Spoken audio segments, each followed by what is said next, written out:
One of the new thought processes that has to come along with Ableton Live is not only thinking in terms of clips, but thinking in terms of scenes. And scenes are collections of clips, and we see them in a bar like this. This is second scene, third scene. So now when I launch scene 1, the only clip that's in play is here. And when I launch scene 2, it stops. Now let's watch that again. Now watch this square when I launch scene 2. Now when it flashes, that is a stop clip button, and the flashing indicates it's waiting to stop the next clip. Now the reason it's waiting is because it too is governed by the global quantize here. As we discuss this more, you'll understand that we have every scene clip, and normally all the clips will follow this, but you can override that. So the stop clip button will tell any audio on that track to cease playing. Let's launch this one down here. And even though I launched this scene above it, it still has a stop clip button. So it's looking for anything in this entire track. So let's launch scene 2 again. And so you can hear right away that it stops above or below. It doesn't matter. Now another thing we want to start thinking about is experimenting and finding collections. So I'm going to launch this clip and experiment with some of these drums now. Bringing up the drum volume.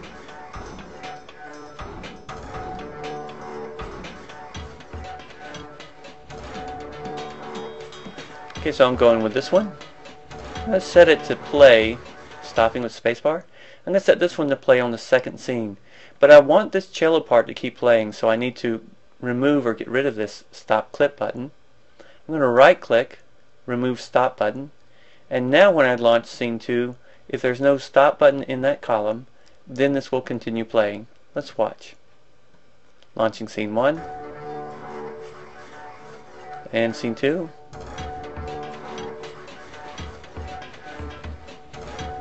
Now I'm going to bring up another cello part. I'm going to toggle over to that with scene 3.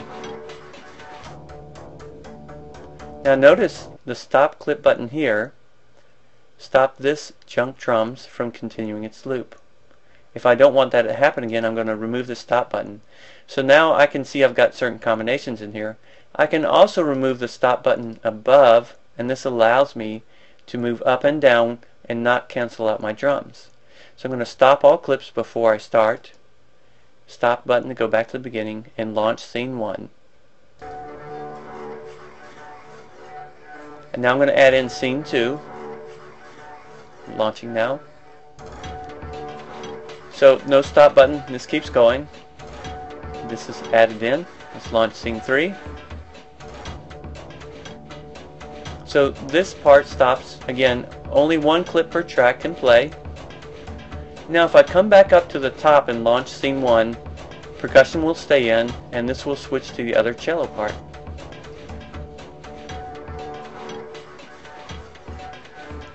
Now we can randomly add in other parts and see how we like them.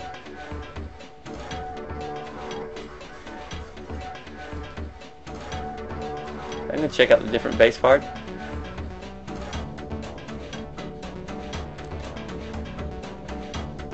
Okay, and I'm stopping. Another thing we can do is if we find a collection of clips that we work together well across tracks, we're going to use this insert and then go capture and insert scene. Now what will happen is that any clip that currently is illuminated with its launch button will be collected into a new scene and added below. Let's do that now. Insert, capture, and insert scene. So we're going to take now this collection, I'm going to pull it down. I'm going to select all these with the shift key and pull them down below. So now we're starting to think in terms of scenes. Let's try this drum part, this bass part. Nothing here.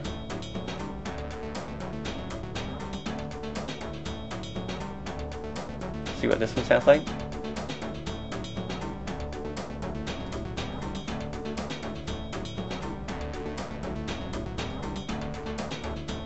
Okay, let's say I like this combination. Again, I can do the insert scene, capture and insert. And it goes below my current position. Okay, so that's a way to get scenes going, and again, think in terms of stop buttons. And of course, if you launch any scene, I'll just begin playback. And moving clips around a little bit here.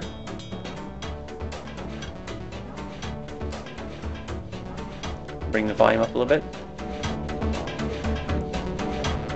So now if I stop, you might think when I spacebar again that nothing's going to play back except for the first scene.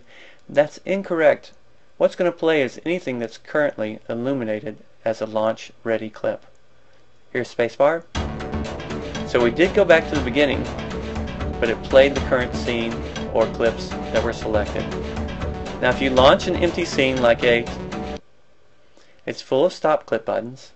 The clips stop playback, but the song is still moving forward.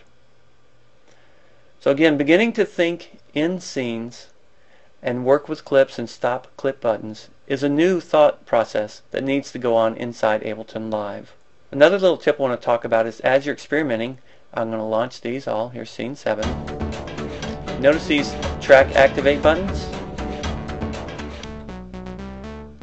They relate to the F keys on your keyboard. So F1, we'll turn this one on and off. F2, F3.